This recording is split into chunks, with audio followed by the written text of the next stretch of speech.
Une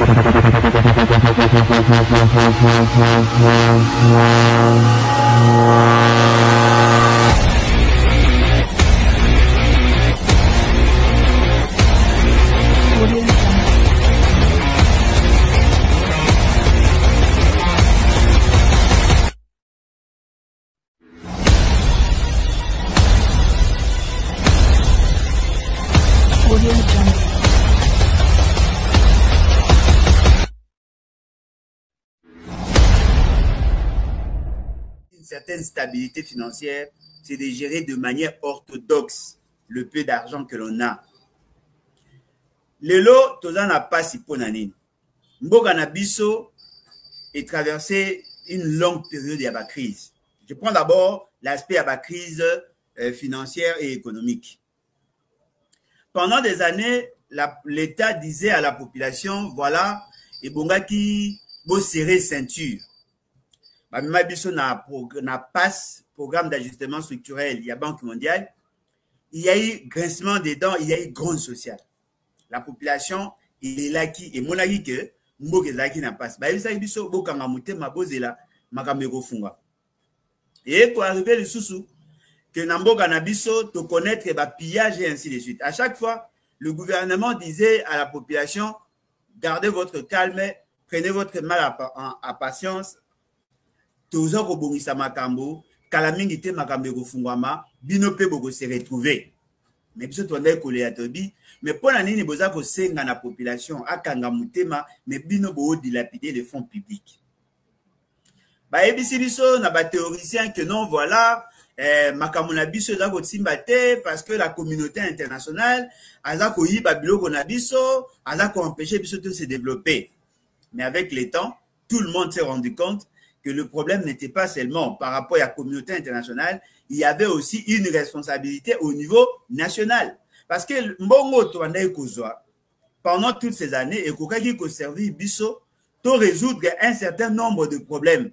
Parmi les problèmes, il y a problème de l'employabilité des jeunes, problème il y a de financer le projet de développement, problème il y a de renforcer davantage le fonctionnement et l'administration. Et donc, tous ces besoins-là, et c'est qui mbongo, mais mbongo tozaki nango, c'était mal géré.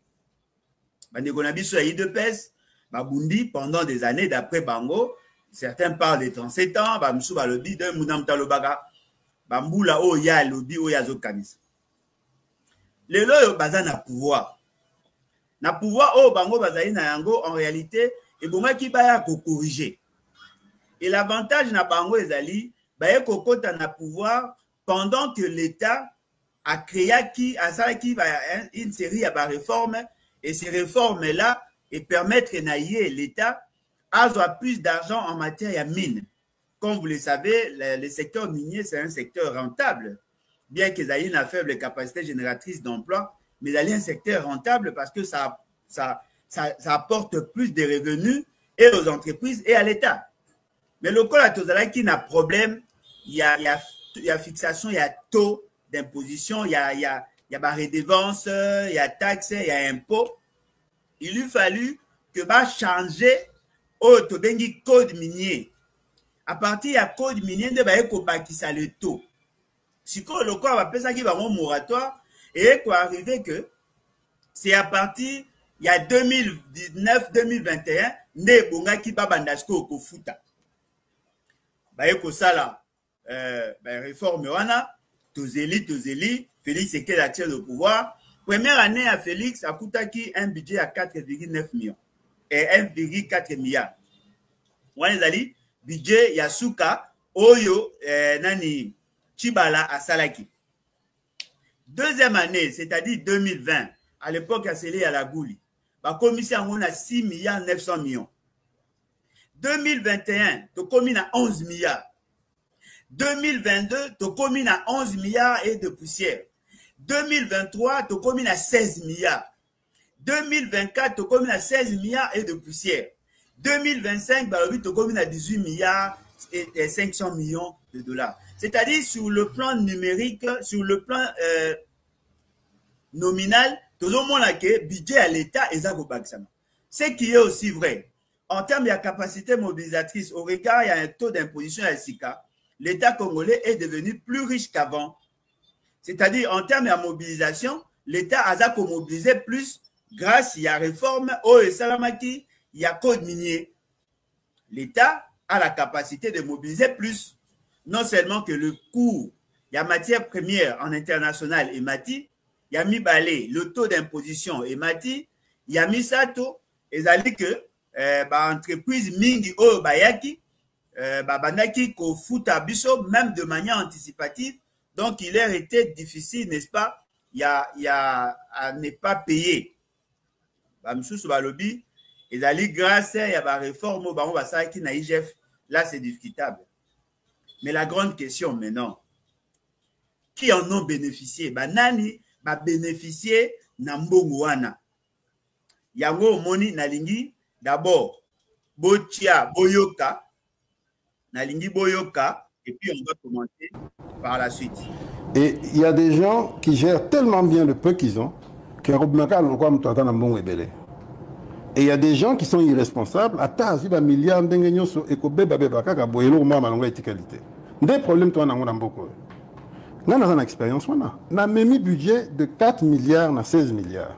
Au fur et à mesure, ils ont mata, la rubrique Peso Bakisama, la prime Peso Bakisama, Banane Bakisama, puis pour Salam Salam Longa, il faut Bunda. So Bundi, c'est ce qui n'est pas bon. Pour moi, il y a 30 millions de dollars. Oh, jeton de présence vers le Kabi. Donc, c'est ça le problème de ce pays. Donc, c'est gestion à Bisso, mais c'est ça le problème. Je vous ai montré, pour l'Assemblée, c'est la dotation à Bango. Oh, il y a 2017-2018, ils avaient qui 5 milliards par mois. En 2022-2023, ils ont commis 47 milliards. C'est dit presque par 10. Nous avons ministre des Finances, il y a budget et qu'il y a une institution. Un projet de développement. Mais mais 80% budget qu'on a dans l'institution. Mais ceux qui ont le bien en gros, mais c'est ça qui m'arrive. Mais c'est la culture congolaise. Tolingi, jouissance ming. Ceux qui ont réfléchir après. Mon projet est to kabolinan to réfléchir après. C'est ça le problème. Mon fonctionnement to kaboli to mi petit salaire ba prime to réfléchir après. Comment veux-tu expliquer que le premier mandat Mobimba, l'État a créé 53 établissements publics Yassika. Donc c'est des gens qu'il faut payer et tout ça. Et puis on les crée en cours d'année, même pas de prévision budgétaire. Oui, on les crée kili. 53 en 5 ans. Donc, et puis ils commencent à recruter et puis ils n'ont même pas de cadre limite. Alors, comment recruter, tout ça. Comment veux-tu qu'on s'en sorte? C'est ça le fond du problème. Mais bon, il y a mon conseil, ça ne va pas. Ma conseil des ministres, mais non, mais mais c'est simple, ils ont ma tata. Mais ils ont moko comme tout ça, famille moko.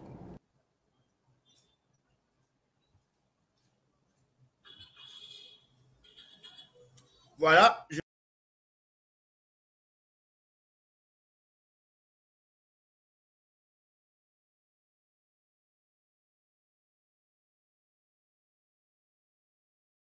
Et je crois que c'était ça l'essentiel. Bien que Toko Zonga, Malembe, Ponakula Kisa, dans ce qu'il dit, il y a du vrai, il y a du faux. Mais ce qui est vrai, c'est que Bissonio Sotoyebi, la situation où Tozaï Nango Lelo, situation où Tozaï Nango est situation à malversation financière.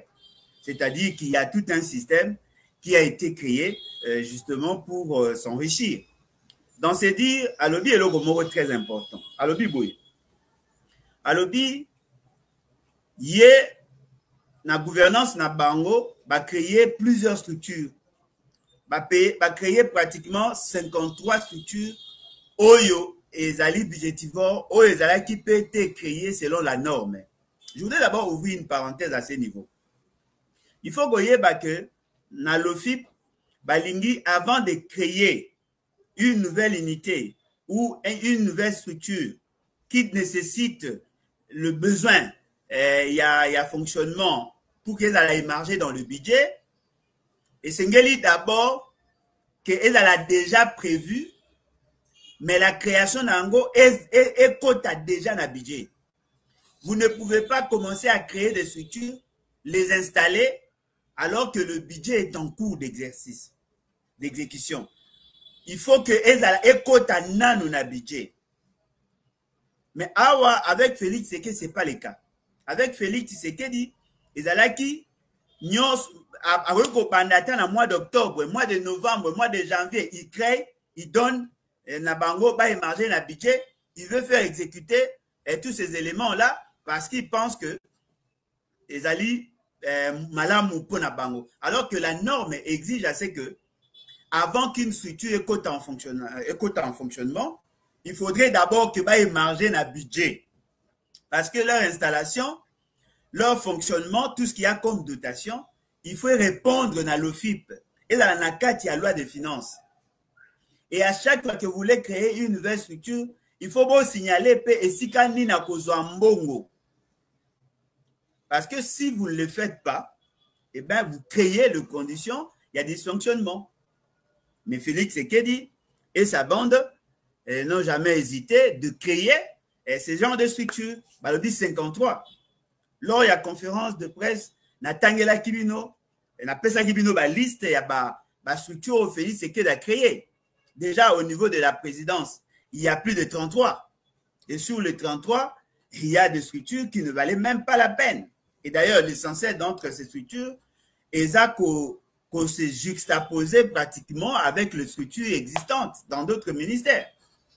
Et donc, le fait seulement qu'ils n'ont pas respecté la procédure, le fait seulement qu'ils n'ont pas respecté la norme, la conséquence Nayango, ça crée un déséquilibre budgétaire parce que justement, l'essentiel, il y a des dépenses, effectuer, ils allaient conformes à la loi. Et les structures là, te démontrent qu'il y a ils allaient des structures budgétivores, ils allaient structure liée à Kambong et Belé. Parce que toute structure qui est créée au niveau de la présidence, toute structure qui est créée au niveau de la présidence, chef de la structure Wana, Azali Naran, il y a ministre. Ou Alandi, Azan Naran, il y a ministre délégué. Ou Alandi, Azan Naran, il y a vice-ministre.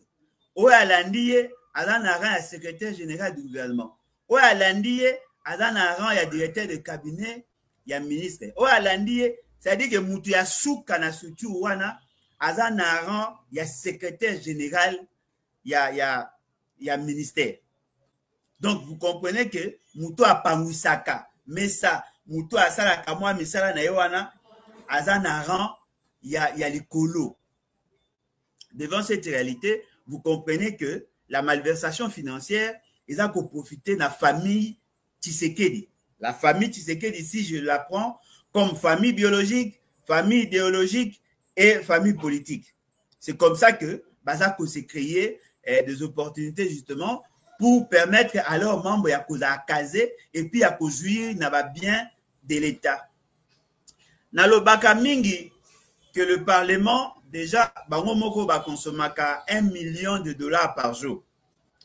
Et arrivaka na batam moko boye batu babane ko contredire nga ba non c'est faux makambo zolo beza lukuta comment peut-on consommer $1 million par jour juste pour un fonctionnement.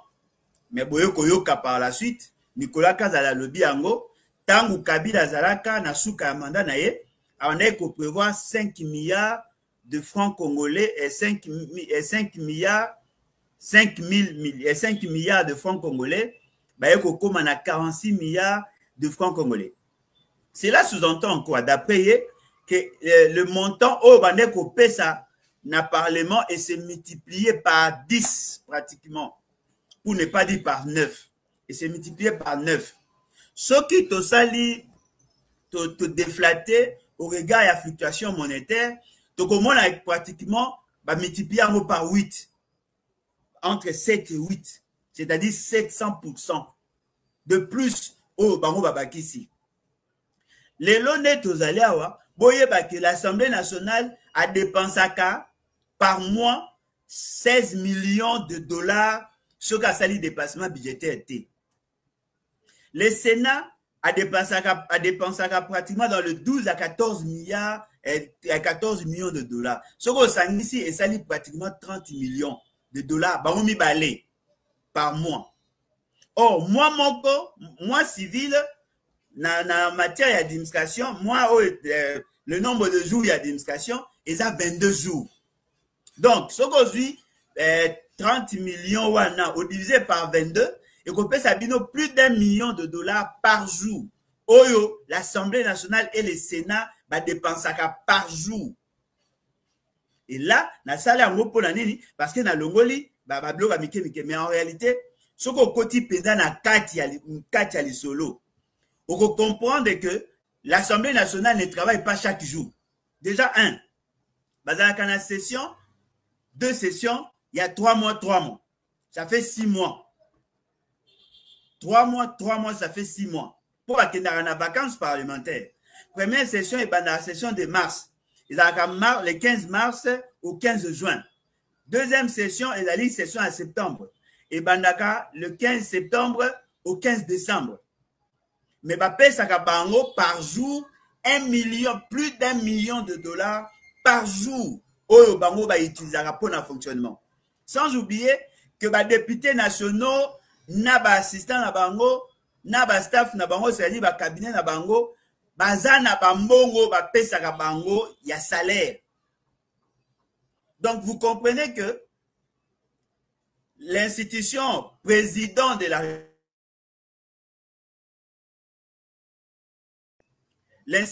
l'institution président de la République, l'institution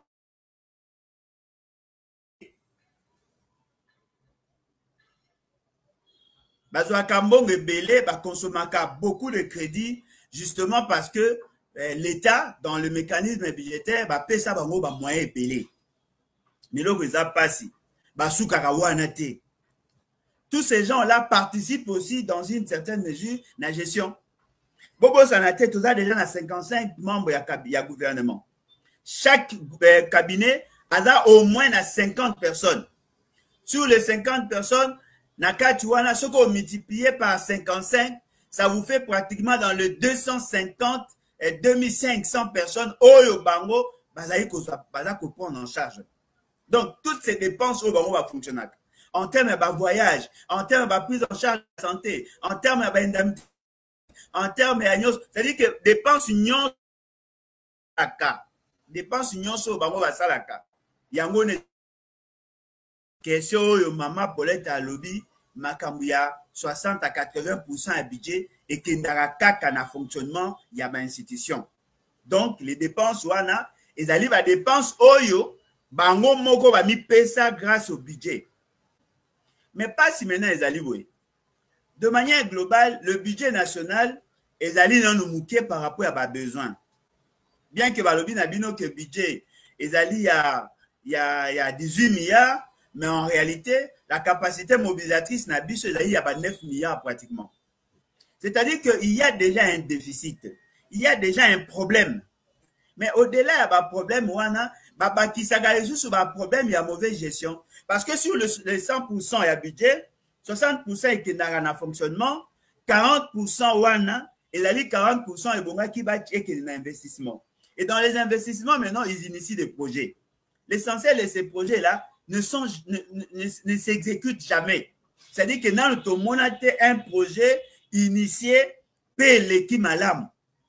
Le projet à niveau national, le projet à niveau de la province, le projet à niveau de l'entité territoriale décentralisée. Et ça la cas. Mais à chaque fois que ça la projet, il y a toujours des détournements. Mbongo ya l'État, ils ont kotambola mabé. La grande question, à qui profite le crime? À qui profite la situation que nous vivons? Parce que tu continue, il y a kofanda, nangongo batebele, baza kufa na passe. Nazu exemple moko. Balobi non voilà nombre il y a volume, il y a production, il y a matière première et mati. Tu beta maboko. Mais tant que mati, biso to ressenti ango grâce il y a l'assiette fiscale. Tu go bazui mbongo wana ba pesi na gouvernement. Ndambo ya mbongo ba pesi pour que le gouvernement fonctionne. Ndambo ya mbongo ba pesi pour que le gouvernement initie des projets de développement au but de bénéficier. Ndambo ya mbongo ba bombi ango pour soutenir la génération future, nous va créer Fomine, Fonarev et ainsi de suite. Mais là, vous allez surprenant. Mbongo ya Fomine, baza koyiba, mbongo ya Fonarev, baza koyiba, mbongo ya investissement pour que bisoto bénéficier. Baza koyiba, mbongo ya bango ya fonctionnement na bango, baza kozwa. Et là, kisi ke nenge tozali awa, nkita ya Congo, et fandi na poignée de main ya batu. C'est-à-dire, ne tozali awa, union sacrée, yemoko, aza kolia mbongo, koleka, union sacrée, aza kolia mbongo, koleka batu nyonso batika na Congo. Sur les 100%, bango, baza kolia plus de 80%. Mais les restes de Congolais, batikali, baza ko se contenter na 20%. Ce qui fait que, aujourd'hui, mutu nyonso ya union sacrée, ou a eu opportunité à koma pembeni ya pouvoir. Soko taliye okomona vie échangea. Ba vie na bango échangea, ba koma na bambongo, ba koma kotonga bandaku, kosoma bandaku na bapoto, ba koma kosala makambo ebele na bato to kanisa ke bazalaka na mbongo. Lelo toyebi ke muyibi eza ko continuer kaka. Il y a plusieurs projets qui ont été initiés. Mais ces projets-là, souka, mbongo ebunga kaka. La grande question que Tozumi posait. À qui profite le crime? Nyonso wana eza ko profiter na nani, na bango. Pas ezali ndeko na biso Nicolas Kazada lobi, lelo na gouvernance na bango, soki kako meki kotelemela muyibi bako combattre yo même na conseil des ministres. Cela veut dire quoi? C'est le conseil des ministres qui organise le détournement de fonds publics. Or, le conseil des ministres est présidé par la personne du président et dans une faible mesure, la personne de la première ministre. Ce qui est dénoncé, bako beta yo masasi, bako lukaba bomayo. Ce qui est lingi au sala, makambu pona intérêt à Congo, le gouvernement a télémelaka. Je crois que Togolanda les sous vidéo naie pour que boyoka ndenge yemoko a lobby.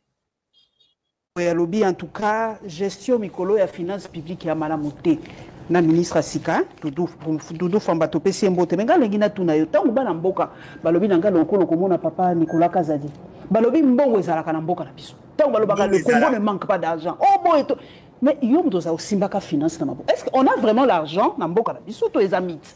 Maman, ngai papa nanga aza économie, azalaki économiste moko de renom et il m'a éduqué correctement.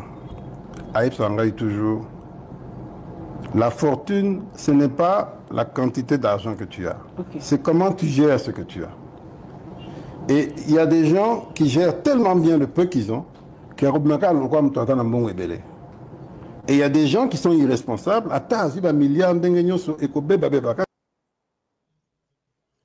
Boyoki, c'est-à-dire, ndenge zaliawa, mutuato dans la mbongo ebele, soko oza indiscipliné, oza ko mesurer et ko beba kaka boy. C'est-à-dire, l'essentiel de projet initié et aboutisaka te parce que mbongo beba kaka boy parce que bato baza ko gérer baza indiscipliné. To landa lisusu. Nous avons une expérience. On a même budget de 4 milliards à 16 milliards. Au fur et à mesure, les hommes ont la rubrique Peso Bakisama, la prime Peso Bakisama, banane Peso Bakisama, pour salam longa, il faut bunda. So bundi te so qui n'est pas bon. Pour moi, il y a 30 millions de dollars au jeton de présence de la Mikabi. Oui, bien.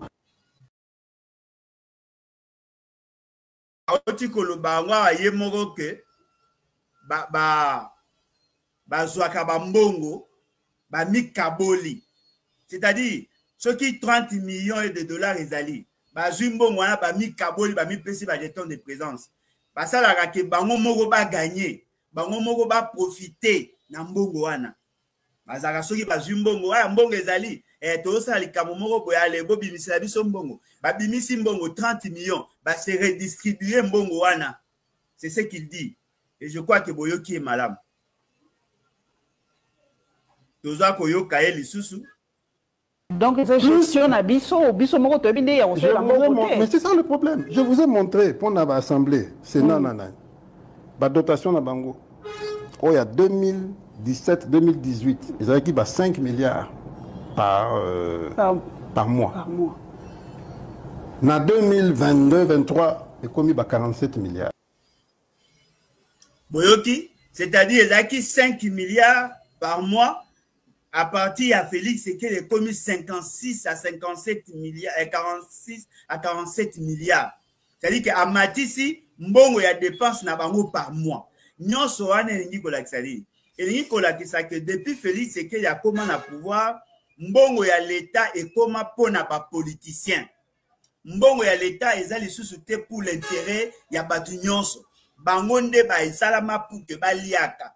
Baza ko kabola richesse ya mboka na biso, baza ko sala c'est que bango ba se retrouver. Bolanda e penza na bokebi. Vous ministre de Finance, babi mbongo nyonso ya biso ya budget et kendaka na ba institution. Ba projet de développement. Mais ça le bien. Qui ko boya ngote papa, yo zoza mutamayele. Papa no zaki mutamayele, mais 80% budget ko zaka na ba institution te papa. Mais ceux qui ont le bien ngo, mais ndé batu ba ko beto na sa site. Boyoki alobi soki o lobi yango nde batu ba ko beta yo masasi. C'est-à-dire et pas na bango et pekisami ko dénoncer mafia o esalema. Et pekisami ko empêcher bango ba yiba. Et pekisami ko sala c'est que bango ba se retrouver té. Yango nde alobi. Bolanda ye lisusu. Maman, mais c'est la culture congolaise. Tolingi jouissance ming. Ceux qui mbong vous allez toka bolanan, toko réfléchir après. Mon projet est toka bolinan, toko réfléchir après.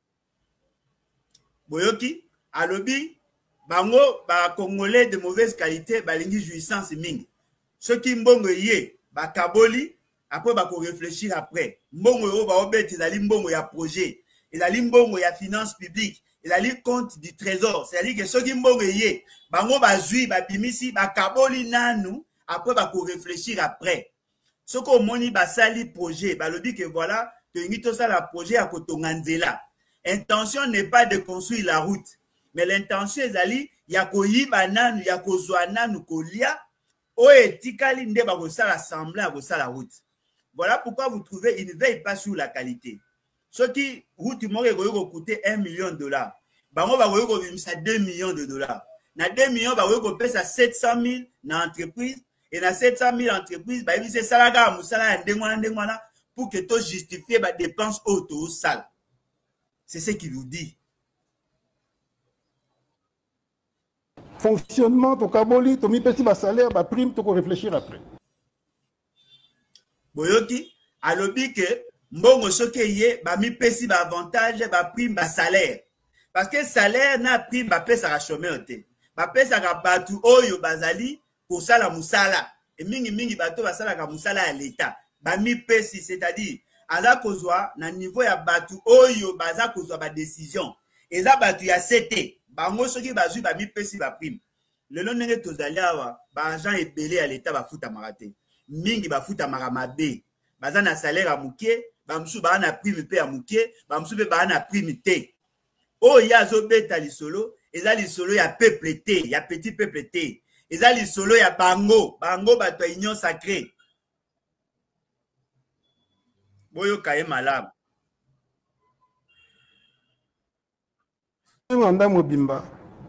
L'État a créé 53 établissements publics Yassika. Donc c'est des gens qu'il faut payer. Boyoki, c'est-à-dire, na mandat à liboso ya Félix Tshisekedi, lokola batu batiaka ye pression que ba militant à parti, bazaki na ba poste te, et que prometaka batu belé ba poste. Mingi ba utaka diaspora na ba utaka kabea kamwanga bayaka po bazwa ba poste. Mais fort malheureusement ba poste ezaki muke parce que taille ya gouvernement ezaki limité. Asali siko nini a créé 53 établissements oyo ekopesa bango ba rang ya ministre, c'est-à-dire ils ont les mêmes avantages que les ministres, mais bazali batu ya gouvernement ezali bato bazali rattaché na présidence. Apesi bango ba opportunité pour que bango pe ba un avantage au ba ministre bazalaka.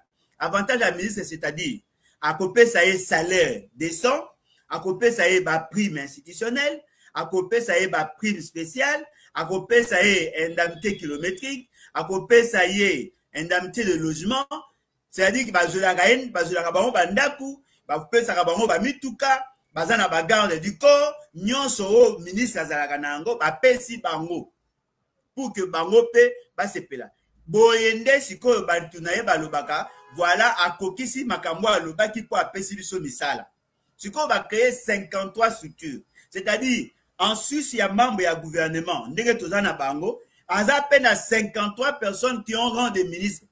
Sans compter ba conseiller na ye, ba chargé d'études, ba conseillers principaux, ba conseillers spéciaux, bango nyonso ba peine à ba rang, il y a ba membre ya gouvernement. Cela veut dire que mbongo nyonso ya mboka depuis que Félix Tshisekedi a continué à pouvoir tilelo ezali pour na ko récompenser batu nyonso baza ya batu ya KBA Kamwanga, batu nyonso ba batu ya IDPS, batu nyonso ba batu ya Union Sacrée, alingi apesa bango ba poste pour que bango nyonso baza la malamu, baza na possibilité à ko défendre le pouvoir na ye.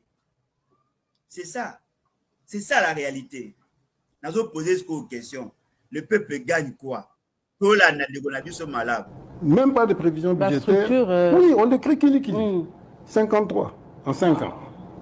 Donc, et puis ils commencent à recruter et puis ils n'ont même pas de cadre limite. Alors, comment recruter, tout ça, comment veux-tu qu'on s'en sorte? C'est ça le fond du problème. Mais bon, il y a mon conseiller, ça que ça ne va pas. Na conseil des ministres, mais non, on peut aller sur ni. Oui, mais ils matata. Aucun ça c'est simple, ils ont matata. Mais ils ont moko comme tout ça, famille moko. Voilà, baza famille moko, donc le quoi baza famille moko, moyen ba s'entretuer té, yango moni azara na problème. Yé le quoi la télémela ki bango balingi sko ba détruire. Mais bato baza na famille à Tshisekedi ba banane. Famille biologique, famille idéologique, famille politique. Eza bato oyo bazaka ndinga ya Félix. Siko ndenge bazaka ndinga ya Félix wana. Bazali bato bino bo menaka bango ba bata malonga. Ba ministre, ba membre ya parlement, ba membre ya ba structure na ye, la justice, bref tous ceux qui participent dans la gestion. Omoni eloko tozolo ba ponani. Lelo ndenge tozali a bozoyo kalisolo ya notre jeune frère Constant Mutamba, non? Bozoyo kanenge baza kotanga ye dans certains dossiers que nous ne maîtrisons pas par ailleurs. Mais na ba dossier na ba otanga ye na malversation financière, ba otanga ye na tentative de détournement de fonds. Si ces éléments là s'avéraient vrais, nani mosantu pembe na Félix Tshisekedi. Boyoka pe batanga le procureur le président de la cour constitutionnelle. O atanga ezali madame Denise Mukendi Disochoa, atanga ye alobi clairement que bapesaka ye $1 million, bapesaka cour constitutionnelle $1 million pour kalekisa ndeko ya nanga oyo azali kosala rébellion, ndeko na ye o azalaki gouverneur ya Otuele. Il semblerait qu'il y a pesaka $1 million pour que balekisa ye député national. Bien qu'à l'écati, mais après, il y a une manigance, il y a un trafic côté, Nassima, pour qu'à l'écati. C'est-à-dire que dans notre pays, tout est faux. Toutes les institutions sont gérées par des gens corrompus. Donc, nenge tozali awa, mutu nyonso ayebi ke na mboka na biso eloko ya malonga eza esute. Nyonso ebeba nyonso eza kopola. Mais nalingi soki ekosimba nalingi boyoka intervention ya ndeko moko, ndeko wana abengaki ngai avant tout banda vidéo à se présenter boyoka ye, probablement qu'il va vous expliquer situation ya zanango, il appelle situation car il y a ba gestion, il a les situations il y a mauvaise gouvernance, il a les situations il y a malversation financière et dans le cadre de projets. Et donc voilà pourquoi naza kolingana na lekisaye pour abenga kinga avant, donc je ne pouvais pas le faire passer. Voilà pourquoi j'ai tenté de l'appeler. Fort malheureusement azako yambate, mais ndeko wana abeteli biso lisolo. Il y a un autre ministre oyo azali cité na problème il y a malversation, azali cité na problème il y a détournement de fonds. boyokaki mikolo yuti koleka batangi pe kombo ya ancien ministre ya défense batangi kombo ya batebele en matière ya bafond destiné na guerre boyokaki makambo ya banzela babimisaka près de 2 milliards de dollars chaque année makambo ya 80 millions de dollars pona Kinshasa zéro trou boyebi makambo esalemaki na pona Kasai parce que na Kasai babimisi mbongo pour la 3e fois Kasai oriental pona kotunga yango pour la 3e fois boyokaki projet à 100 jours, boyokaki projet à 145 territoires, boyokaki. C'est-à-dire que dans cette république, bateau bazalaki ba opposant lobby, bazalaki déjà na propension à voler, propension à détourner. Et là que sengaki na bango ka ba accéder na poste. C'est-à-dire que souci na bango ezalaki pour manifester leur degré à vol, il y a détournement ya muyibi. Et ben ko sengaka eloko moko, bazwa poste. Le lot bazu poste, Nicolas Kazadalobi, mandat mobimba ya liboso, ne comptez pas, il n'y a pas de bilan positif, bayaki ndeko yiba. Le lot yo mandat ya mibale bandi ya zalite, aza kolela ki baza pe ko yiba. Mais bango baza kolela ki sabino, ke makambo eza kotambola malamu. À qui profite le crime?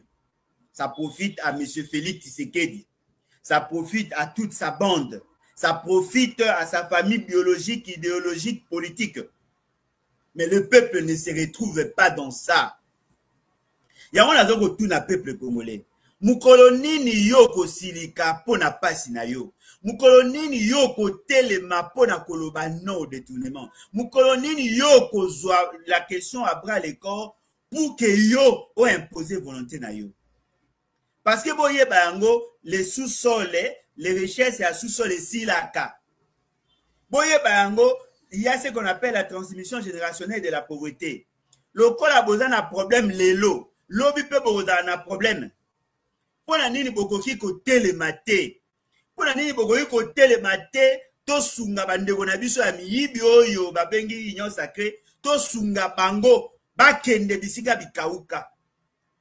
Eloko nini eza ko senga. Biso toza koyebisa bino tongo midi pourquoi. Tozali prêt ya ko mema bino na révolution. Mais tout ça, c'est un bino bo telema. Ce qui te voit qu'on a 10 000 personnes. Oh, bazali engagés, déterminés. Ah, on a Kinshasa. Toko qui ko changer les lignes. To lingi kembo kanabiso etambola malamu. Congolais nyon so da na possibilité à se retrouver. Mais yo kinois, yo congolais, ozana miso ya kokanda. Bango moko ba olega na batele ba ba mino ke ba ba miyibi.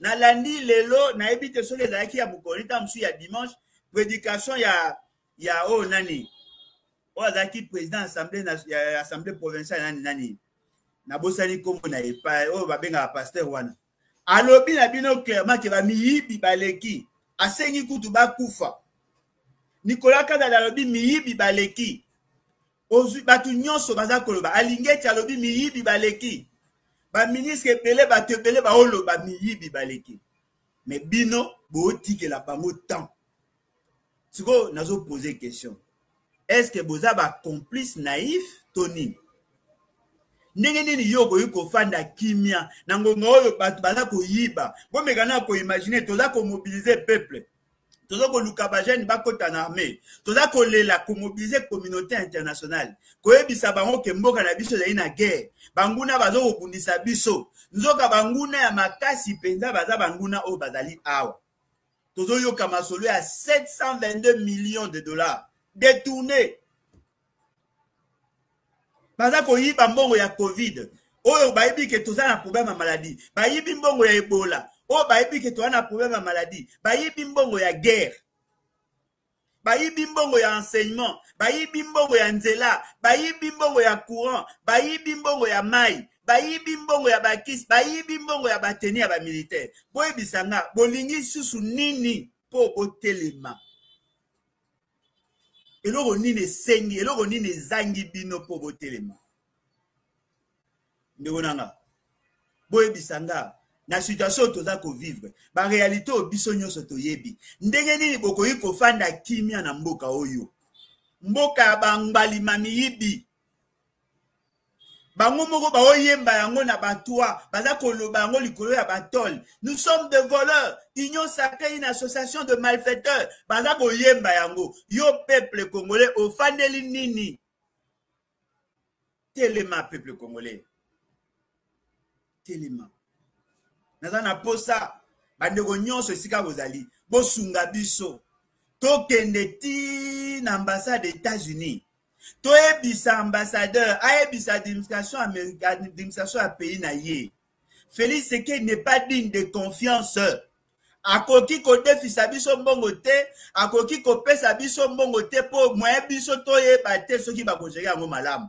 À l'époque ya Mobutu balobaki, moye ba defisa biso mbongo te po mbongo wana ekoservi na biso te. Biso toko futa mbongo kaka oyo ezali na intérêt ya peuple. Biso toko autoriser batu ba exploiter matière première na biso kaka soki ezali intérêt ya peuple. Awa bosala makambo na bino na Félix Tshisekedi etali biso te. Nani akoki kosunga biso tosala eloko wana? En tout cas, naza kosenga bilenge, naza kosenga ba papa, ba maman, boya to s'organiser. To bana na ambassade des États-Unis, to ko kena ba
Les BATS, lèvons-nous et bâtissons.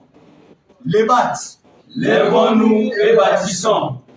Les BATS, un nouvel esprit pour un Congo nouveau.